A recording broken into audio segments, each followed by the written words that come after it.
Jesus seria de direita ou de esquerda? Esse vídeo é uma tentativa de refletir sobre qual seria o posicionamento político de Jesus Cristo através daquilo que está escrito na Palavra de Deus. Vamos iniciar o nosso estudo com a leitura do Evangelho de Mateus, no capítulo 2, os versículos 1, 2 e 3 que dizem: E tendo nascido Jesus em Belém da Judéia, no tempo do rei Herodes, eis que uns magos vieram do Oriente a Jerusalém e perguntaram: Onde está aquele que é nascido rei dos judeus? Porque vimos a sua estrela no Oriente e viemos a adorá-lo. E o rei Herodes, ouvindo isso, perturbou-se, e toda Jerusalém com ele. Jesus nasceu entre 8 e 4, antes da Era Comum ou antes de Cristo, no tempo do rei Herodes o Grande, ou Herodes I. Jesus nasceu um pouco antes de sua morte.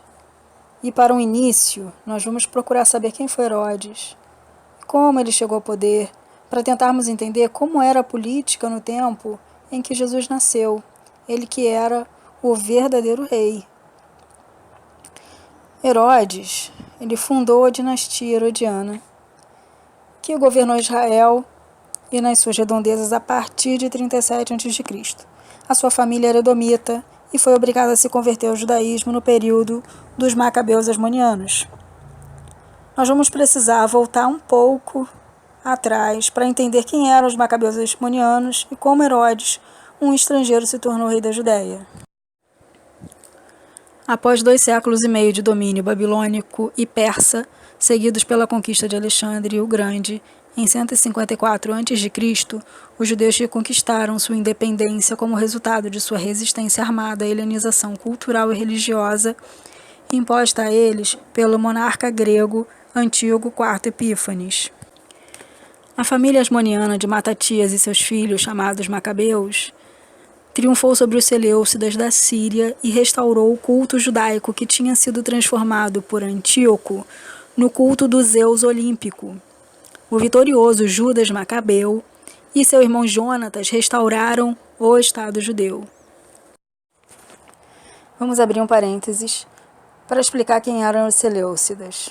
Depois da morte de Alexandre o Grande da Macedônia, em 323 a.C., se levantou um império helenista no Oriente Médio, com idioma grego, religião grega, uma vez que Alexandre o Grande não havia deixado herdeiros. E um de seus generais, Seleuco, lutou pelo império estabelecido por Alexandre e foi rei tanto da Babilônia quanto de parte oriental do império de Alexandre. Antíoco Epífanes era da Síria, que no período helenista, ou grego, ficou sob o domínio da dinastia Seleucida. Chegou ao poder em 175 a.C. Entre outros feitos, tentou helenizar a Judéia. E nesse momento ele proibiu que os judeus seguissem o judaísmo e não permitia mais que eles guardassem os sábados, que eles seguissem suas restrições alimentares. Além de profanar o templo, retirando as peças do seu interior, ele sacrificou porcos no altar e colocou no templo a estátua de Zeus. Esse episódio é descrito nos livros dos Macabeus, que não pertence à Bíblia protestante, mas se encontra no Antigo Testamento da Bíblia Católica. São 2 livros que contam a luta dos judeus contra os Seleucidas. Até hoje os judeus comemoram essa vitória contra os Seleucidas na festa de Hanukkah, relembrando o milagre que Deus operou quando o templo foi recuperado, uma vez que os judeus possuíam pouco azeite para acender a menorá, mas Deus multiplicou o azeite, que só era suficiente para um dia, mas durou 8 dias. Embora não fosse de família sacerdotal, Jonatas proclamou-se sumo sacerdote em 153 a.C., e Simão, outro dos irmãos Macabeus, se estabeleceu como líder religioso e político hereditário da nação judaica em 143 ou 142 a.C. O filho de Simão, João Hircano I, e seus sucessores, Aristóbulo I e Alexandre Janeu, estenderam as fronteiras do novo Estado judeu e obrigaram os povos vizinhos, os idumeus, os edomitas do sul, e os vários clãs estrangeiros na Galiléia e ao seu redor, a reconhecê-los como seus governantes e a abraçarem o judaísmo como sua religião. A atividade missionária judaizante não impediu esses reis sacerdotes asmonianos de praticar uma cruel tirania secular. Alexandre Janeu, que era um dos filhos de Hircano I, foi conhecido por sua crueldade ao se vingar de seus adversários políticos, os fariseus. Com a sua morte, a viúva Alexandra Salomé, amiga dos fariseus, ocupou o trono real. Quando a rainha morreu, eclodiu a guerra entre seus dois filhos, rivais sacerdotais. E o conflito iniciou uma nova era que levou à época de Jesus. Esta situação levou os dois irmãos, Hircano II, mais velho, e Aristóbulo II, mais novo, a pedirem a intervenção de Pompeu, acreditando que um dos dois alcançaria a preferência, mas ocorreu que Jerusalém foi conquistada e transformada em província romana da Judéia por Pompeu em 63 a.C. Após a Batalha de Farsália, em 48 a.C., quando Pompeu foi derrotado, Hircano transferiu sua fidelidade para o vitorioso Júlio César, que recompensou, reinstalando-o como chefe nominal do Estado e colocando a administração da província nas mãos do edomita Antípatro, que dividiu as responsabilidades com seus dois filhos, Fazial e Herodes. Pompeu era um representante da República Romana, que por algum momento esteve unido a Júlio César, mas ele era um representante de uma ala mais conservadora. Ele chegou a se casar com a filha de Júlio César, Júlia, mas depois da morte de Crasso e de Júlia, ele se coloca numa posição contrária a Júlio César, eles lutam nessa batalha, mas ele morre quando ele chega no Egito.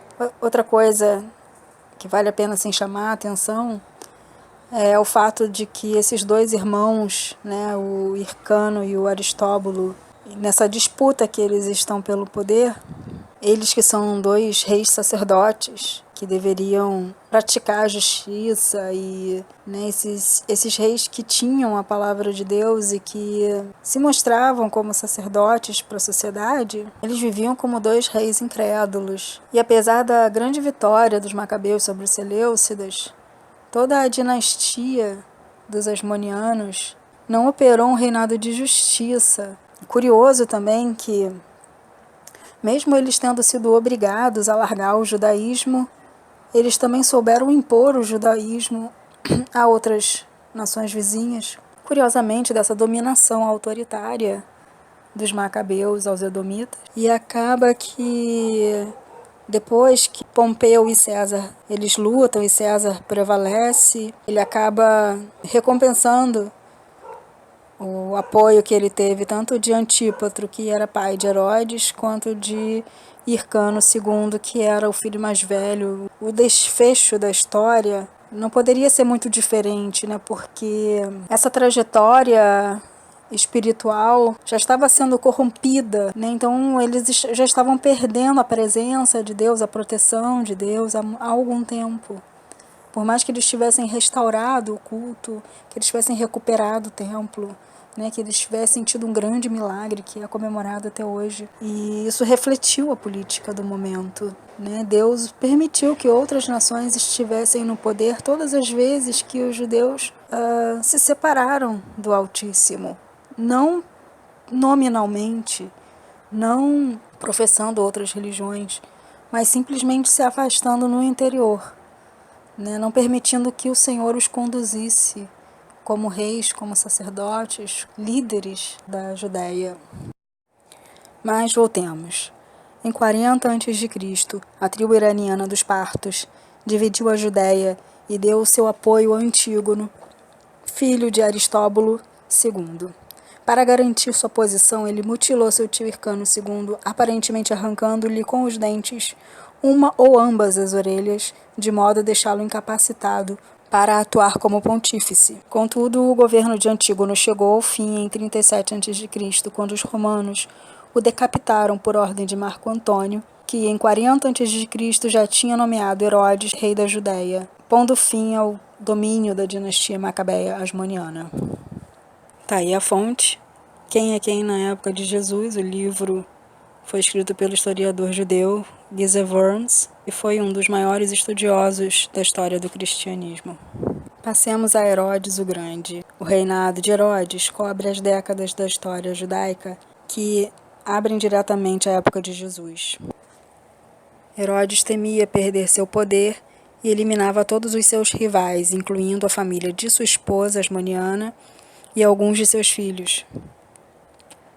Quando os magos vieram do Império Medo-Persa ou Babilônico, procurando pelo nascimento de um rei, dizendo que havia sido apontado por uma estrela no céu, ele enganou os magos e pediu para ser avisado quando a criança fosse encontrada. No fundo, ele temia que houvesse o risco de aparecer algum herdeiro legítimo, e foi por isso que ele decretou o massacre dos inocentes, conforme expressa a Bíblia. Essa é uma maquete do segundo templo que foi construído por Herodes, um rei pecador. O edifício tinha como objetivo a expiação por ter destruído os sábios de Israel. Sua política externa foi bem-sucedida e ele foi frequentemente solícito e generoso para com os seus súditos judeus, chegou ao ponto de fazer substanciais cortes de impostos para ajudar a economia nacional depois da grave fome de 25 a.C. Ele foi um grande defensor da cultura grega e, acima de tudo, se superou em grandes projetos de construção no seu reino e no exterior. Entre suas realizações deve ser mencionada a construção do Porto de Cesareia, cujo nome é em homenagem de César Augusto. Herodes restaurou a cidade de Samaria e lhe deu o nome de Sabasté, Augusto em grego, mais uma vez em homenagem ao imperador. Ele ergueu um templo pagão em Cesareia de Filipe, onde Pedro conheceu Jesus. O maior monumento arquitetônico, o segundo templo, ainda está parcialmente em pé, especialmente o muro oeste ou das Lamentações. Após a morte de Herodes, a sucessão foi decidida por Augusto. O reino foi dividido em 3 partes entre seus filhos sobreviventes, Herodes, Arquelau, Herodes, Antipas e Filipe, que se tornaram prefeitos romanos. Também foi esse o momento em que algumas forças revolucionárias começaram a surgir. Vários revoltosos se levantaram, mas foram vencidos. Entre os diversos nomes, Judas Galileu e o fariseu Zadok organizaram uma rebelião em 6 depois de Cristo e fracassou, mas se tornou um movimento de resistência responsável pela maior parte de inquietação política entre os judeus, que culminou na guerra catastrófica que, entre 66 e 70 depois de Cristo, devastou o país. Em 6 depois de Cristo, a paisagem política da Palestina passou por uma grande mudança. A Galiléia, onde Jesus estava crescendo, manteve sua aparente independência política, enquanto Herodes Antipas mantivesse a paz e pagasse seu tributo ao imperador. Tinha permissão de governar sem ser incomodado. Na Judéia, após a deposição e o banimento de Arquelau, o governo do país foi transferido para um prefeito romano nomeado por Augusto. Augusto era um título com nuances de divindade dado pelo Senado romano para Galho Júlio César Otaviano, fundador do Império Romano, que governou até 14 depois de Cristo. Roma delegava poder administrativo às classes governantes judaicas, os sumos sacerdotes e o sinédrio. Roma também se abstinha de interferir na vida religiosa judaica. Os grandes poderes dos governadores romanos incluíam a nomeação e o afastamento dos sumos sacerdotes judeus. Agora vamos ler as palavras de Jesus no período político do seu tempo. Comecemos por Mateus 4, versículos 8 a 10, que diz: O transportou o diabo a um monte muito alto e mostrou-lhe todos os reinos do mundo e a glória deles, e disse-lhe: Tudo isso te darei se prostrado me adorares. Então disse-lhe Jesus: Vai-te, Satanás, porque está escrito: Ao Senhor teu Deus adorarás e só a ele servirás. Estando Jesus em jejum no deserto por 40 dias, sofreu essa tentação sobrenatural, onde lhe foi prometido muito poder, acaso ele se prostrasse espiritualmente ao império das trevas. Ele recebeu essa oferta singular, mas ele negou. Negou, seja por saber que acima de todos os reinos estava Deus, seja por não precisar daquele poder, porque receberia todo o poder nos céus e na terra mesmo. seja por não estar à venda, seja por não negociar suas convicções baseadas naquilo que estava escrito na palavra de Deus. E vamos ler o que diz Mateus 4:23. E percorria Jesus toda a Galiléia, ensinando nas sinagogas e pregando o evangelho do reino e curando todas as enfermidades e moléstias entre o povo. Leiamos ainda João 18:36, quando Jesus responde a Pilatos: o meu reino não é desse mundo.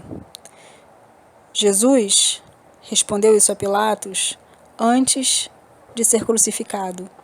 Jesus queria ser um rei primeiramente nos corações das pessoas, porque se ele habitar nos corações, o seu reino se manifestará na terra.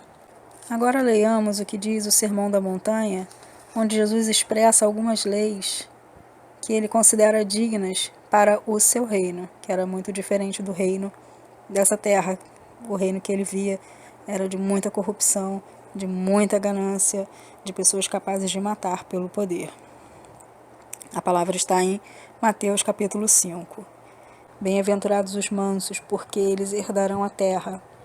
Bem-aventurados que têm fome e sede de justiça, porque eles serão fartos. Bem-aventurados os misericordiosos, porque eles alcançarão misericórdia. Bem-aventurados pacificadores, porque eles serão chamados filhos de Deus. Vós sois a luz do mundo.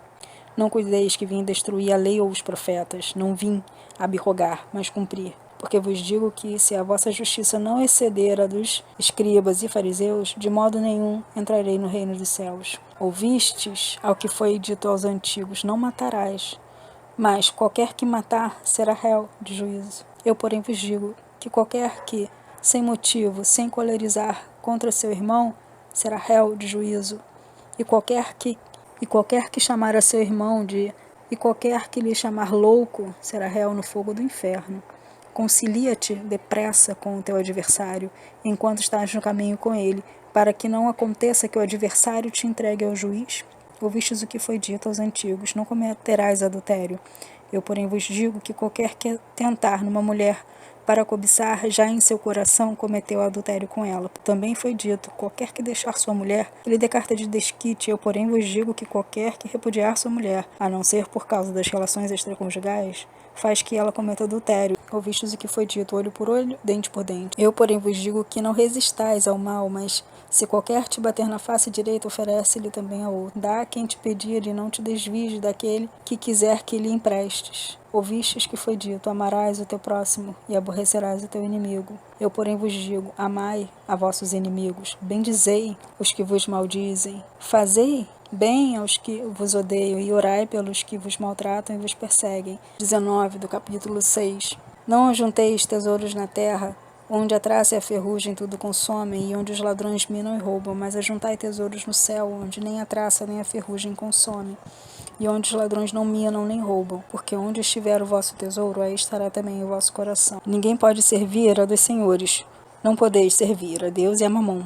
Portanto, tudo o que vós quereis que os homens vos façam, fazei-lo também vós, porque esta é a lei e os profetas. Jesus seria de direita ou de esquerda? Ficou ainda a pergunta a ser respondida. Nesse vídeo nós abordamos a política que existia nos tempos de Jesus. É evidente que não existia nem direita nem esquerda, tal como nos nossos dias. O que nos faltou fazer, e será tema talvez para um próximo vídeo, é agrupar as características da política na época do Império Romano e comparar com o período contemporâneo. Também ficará para um próximo vídeo, se assim houver inspiração e necessidade, definir exatamente o que é a direita e o que é a esquerda, o que cada uma defende, quais são as bandeiras dos dois segmentos políticos. Contudo, o que esse vídeo já aponta é para um não envolvimento político de Jesus. Jesus, ele se preocupava em conseguir discípulos que pretendessem seguir suas leis independente do que era padrão da época. O padrão político, o padrão moral, o padrão espiritual, religioso. Porque para Jesus o importante não era apenas uma mudança na liderança da Judéia. Ele se preocupava mesmo era com a sua vocação enquanto um bom pastor, um bom mestre, um conhecedor da palavra de Deus. Ele veio para ser um libertador, um redentor. Ele veio para libertar as pessoas do reino material, do reino cultural, curar corações, curar doenças, pregar a paz, a generosidade, o amor, o perdão, enfim, a santidade que é tão difícil de ser praticada por todos nós, porque somos presos a nossas fraquezas humanas. E o intuito do vídeo é apenas introduzir a reflexão que depende de avançarmos mais nos 4 evangelhos, mas cremos que parando aqui nos trechos selecionados do Sermão da Montanha já temos uma boa lição, uma boa indicação sobre o pensamento de Jesus Cristo, o Filho de Davi, que voltará e ainda governará o mundo com justiça.